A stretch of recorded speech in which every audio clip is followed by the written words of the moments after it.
Assalamualaikum warahmatullahi wabarakatuh. Perkenalkan, nama saya Rafiq Effendi dari Angkatan 3 Laskar CPNS Kabupaten Bogor. Di sini saya akan menjelaskan tugas dari mata ASN pendukung kependudukan. Di sini ada profil singkat berkaitan dengan RSUD Ciawi.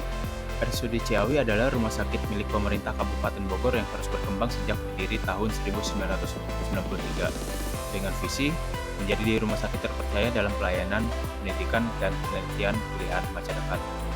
RSUD Ciawi menghadirkan layanan kesehatan yang lengkap, mulai dari rawat jalan, rawat inap, hingga pelayanan spesialis dan penunjang medis. Salah satu layanan unggulan ada di instalasi bedah sentral atau IBS yang menjadi pusat kegiatan pembedahan rumah sakit.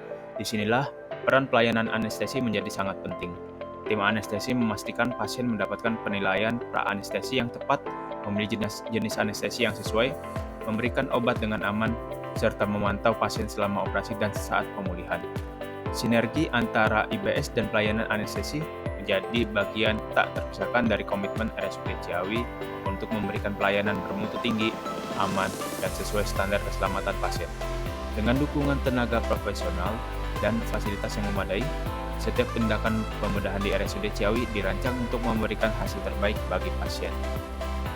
Isu-isu pelayanan anestesi terdapat 6 poin dan masing-masing slide yang akan dijelaskan menjadi 3 poin. Untuk yang slide pertama, poin yang pertama yaitu durasi permintaan kantong darah ke bank darah lama saat operasi urgensi. Perspektif Smart ASN-nya responsif, butuh respon cepat pada kondisi darurat. Kemudian perspektif manajemen ASN yaitu pengelolaan rantai pasok dan koordinasi antar unit belum efisien.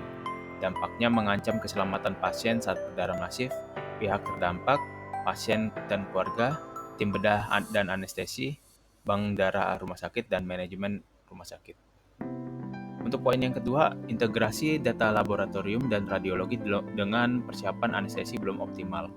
Perspektif Smart ASN-nya contohnya seperti connected, integrasi data untuk pengambilan keputusan cepat, perspektif manajemen ASN-nya, manajemen sistem informasi belum terkoordinasi lintas unit, dampaknya menghambat penentuan kesiapan operasi, dan pihak terdampak seperti pasien, tim anestesi, petugas lab dan radiologi, dan manajemen rumah sakit. Dan poin yang ketiga, monitoring pasien selama pra, intra, pos hanya bisa diakses melalui komputer. Perspektif Smart ASN seperti adaptif, perlu akses fleksibel, dan mobile. Perspektif manajemen ASN-nya, manajemen teknologi informasi belum memfasilitasi kemudahan akses. Dampaknya, menghambat pemantauan cepat di luar ruang kerja. Pihak terdampak, pasien, tim anestesi dan perawat, IT rumah sakit, dan manajemen rumah sakit. Kemudian untuk slide yang kedua, isu-isu pelayanan anestesi, mulai dari poin keempat, yaitu ketersediaan dan pemeliharaan alat anestesi kurang optimal.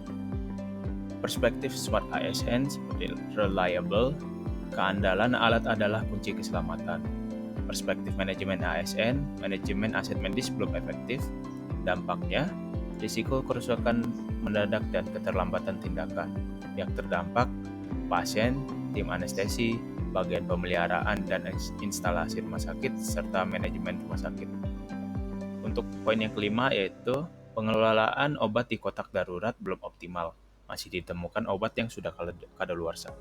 Perspektif Smart ASN-nya yaitu accountable, tanggung jawab terhadap keselamatan pasien. Perspektif manajemen ASN-nya, pengelolaan stok dan logistik belum rutin diawasi. Dampaknya, potensi efek buruk obat kadaluarsa pada pasien. Pihak terdampak seperti pasien, tim anestesi dan perawat, instalasi farmasi rumah sakit, serta manajemen rumah sakit. Dan yang poin yang terakhir, yang keenam, yaitu pelabelan obat suntik ke pasien masih menggunakan tulis tangan dengan spidol, sehingga berpotensi menimbulkan salah baca dan risiko keselamatan pasien. Untuk perspektif Smart ASN-nya, transparent, informasi harus jelas dan terbaca. Perspektif manajemen ASN-nya, manajemen mutu pelayanan belum menerapkan label standar. Dampaknya, risiko salah baca dan salah pemberian dosis obat. Pihak terdampak, pasien, tim anestesi dan perawat, instalasi farmasi rumah sakit, serta manajemen rumah sakit. Di sini saya menggunakan analisis USG untuk keenam isu tersebut dengan keterangan untuk urgensi, angka 1 tidak mendesak dan angka 5 sangat mendesak atau nyawa pasien terancam, sedangkan S, seriousness, skala 1 dampak ringan, dan angka 5 dampak fatal. Dan yang G, growth, angka 1 tidak akan memburuk dan 5 pasti memburuk dengan cepat. Dari analisis USG tersebut saya mendapatkan 3 prioritas. Prioritas yang pertama dengan skor 14 yaitu durasi permintaan kantong darah lama saat operasi urgensi. Paling kritis karena langsung memengaruhi keselamatan pasien dalam situasi darurat dan waktu respon adalah faktor penentu nyawa. Yang kedua, prioritas kedua dengan skor 13 yaitu seperti ketersediaan dan pemeliharaan alat anestesi kurang optimal. Yang kedua, pengelolaan obat darurat belum optimal, ada yang kadaluarsa contohnya. Dan yang ketiga, pelabelan obat suntik masih tulisan tangan. Ketiganya memiliki risiko tinggi terhadap keselamatan pasien dan kualitas pelayanan. Dan yang prioritas yang ketiga dengan skor 12, seperti yang poin pertama, integrasi data lab dan radiologi belum optimal. Yang kedua, monitoring pasien hanya bisa diakses via komputer. Lebih ke peningkatan efisiensi dan kelancaran layanan, bukan ancaman nyawa langsung seperti prioritas pertama. Dari yang prioritas pertama itu, saya menggunakan analisis fishbone untuk mengetahui dari apa saja sih yang perlu kita ketahui dari isu durasi permintaan kantong darah ke bank darah lama saat operasi urgensi. Ada 6 poin. Yang poin pertama, MAN atau SDM, seperti kurangnya pelatihan koordinasi cepat antar unit, tidak ada PIC khusus saat operasi darurat civic example. Kemudian metode SOP permintaan darah belum efektif untuk kondisi urgensi. Yang ketiga, machine, tidak ada sistem komunikasi real time dengan bank darah. Yang keempat, material, stok darah di ruang operasi tidak tersedia untuk kasus darurat.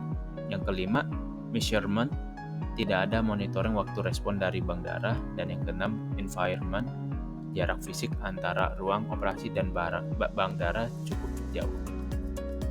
Dari isu yang kita teliti dan kita gali, bisa menemukan 3 pemecahan masalah atau core isunya. Ada jangka pendek, jangka menengah, dan jangka panjang. Untuk jangka pendeknya ada 3 poin, membuat jalur komunikasi cepat seperti radio, WA group khusus darurat dengan bank darah. Yang kedua, menyediakan minimal 1 atau 2 kantong darah cadangan di ruang operasi untuk kasus darurat. Dan yang ketiga, menetapkan PIC runner khusus untuk mengambil darah saat operasi urgensi. Untuk jangka menengah ada 2 poin. Itu yang pertama, revisi SOP permintaan darah khusus untuk kasus emergensi dengan target respon kurang dari 10 menit. Yang kedua, pelatihan koordinasi darurat lintas unit seperti IBS, bank darah, dan ICU. Untuk jangka panjangnya, integrasi sistem informasi operasi dan bank darah untuk permintaan otomatis. Dan yang kedua, pengadaan sistem tabung pengiriman darah seperti pneumatik tube jika memungkinkan.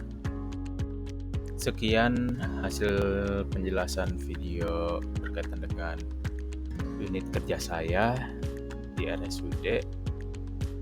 Kesimpulan yang bisa saya dapatkan yaitu perbaikan berkelanjutan dalam pelayanan anestesi bukan hanya tentang teknologi atau prosedur, tetapi juga tentang komitmen bersama seluruh tim RSUD untuk mengutamakan keselamatan pasien dan mutu layanan sejalan dengan visi Smart Governance. Sekian penjelasan yang bisa saya sampaikan. Apabila ada salah kata, mohon maaf, dan kepada Allah saya mohon ampun. Akhirul kata, wassalamualaikum warahmatullahi wabarakatuh.